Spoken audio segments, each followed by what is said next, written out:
Many people think that when the judge issues a ruling in a labor lawsuit, the problem is solved. But that's not quite the case. After a decision is made, the lawsuit needs to be executed, which is when the courts try to make sure that what was decided is actually complied with. That's why in today's interview, lawyer and Professor Paulo Vieira Solto will explain how this final phase of a labor lawsuit works and what can be done to receive what is owed or avoid complications. What are the legal ways to ensure that the decision is actually complied with? Good evening, Paulo. Welcome to Jornal da Correio. Good evening, beautiful evening, viewer, once again. Hey Paulo, let's start our conversation by telling us what the execution phase is in labor court and when it starts. Beautiful, right? The execution phase is nothing more than the satisfaction of labor credits.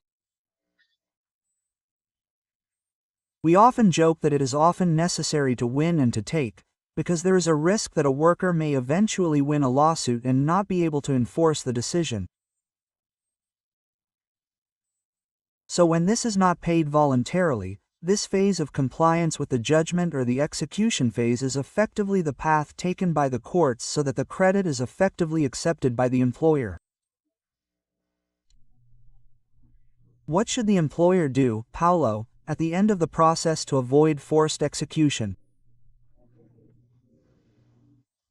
Linda, from the moment a lawsuit becomes final and binding, that is, when there is no longer any possibility of appeal, the worker must request the execution and enforcement of the judgment after the judge's ruling.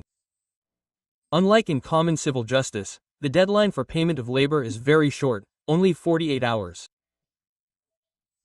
And when this ruling is made, the employer must comply within this deadline or eventually guarantee the judgment, guarantee the execution and, if still possible, discuss and debate any calculations presented in the labor court. But, without a shadow of a doubt, to avoid problems and possible blockages that may occur, it is imperative that judicial deposits be made, the deposit in court, within the legal term.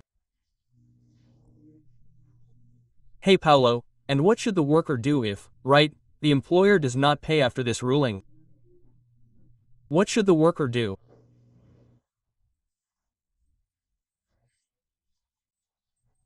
In this case, it is up to the worker to request exactly this forced compliance, this execution, that is, to request that values be updated, that any penalties provided for in the decision be applied and eventually request that there be forced compliance by the court with the debtor, with the defendant.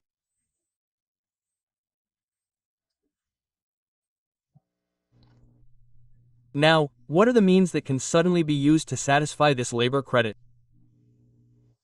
Linda, when there is no voluntary compliance within the established term, the judge can determine several means of execution. Among the main and best known are judicial blockages, which we call cisbjude. Eventually, you can have assets, movable or immovable, blocked. This can result in a company's revenue block. And getting to the point where, in the event of non-compliance by the company, the legal entity, if it is a convicted legal entity, the legal entity may even be dissolved and the execution may eventually be redirected to the company's partners. In other words, just because there is a company and no assets, it will not be protected from complying with the decision. The partners who are part of it and who are eventually responsible for the company may also come to welcome this execution if there is no voluntary compliance. Hey Paulo, and is it true that both the driver's license and the passport, right, of the debtor can suddenly be seized to force payment? Even though it is, let's say, an exceptional measure and even a common one in labor courts, this is also possible. I don't think it is possible. As they say, this has been used for a long time, but exceptionally, as a means of forcing compliance with this decision by labor debtors. Labor has also understood this form and has made it possible, yes, to pressure the driver's license and the presence of a passport, so that this is effectively carried out. Paulo, thank you for participating once again here at Jornal da Correio, okay? Thank you, Linda. Thank you for watching once again. Until next time. Until next time.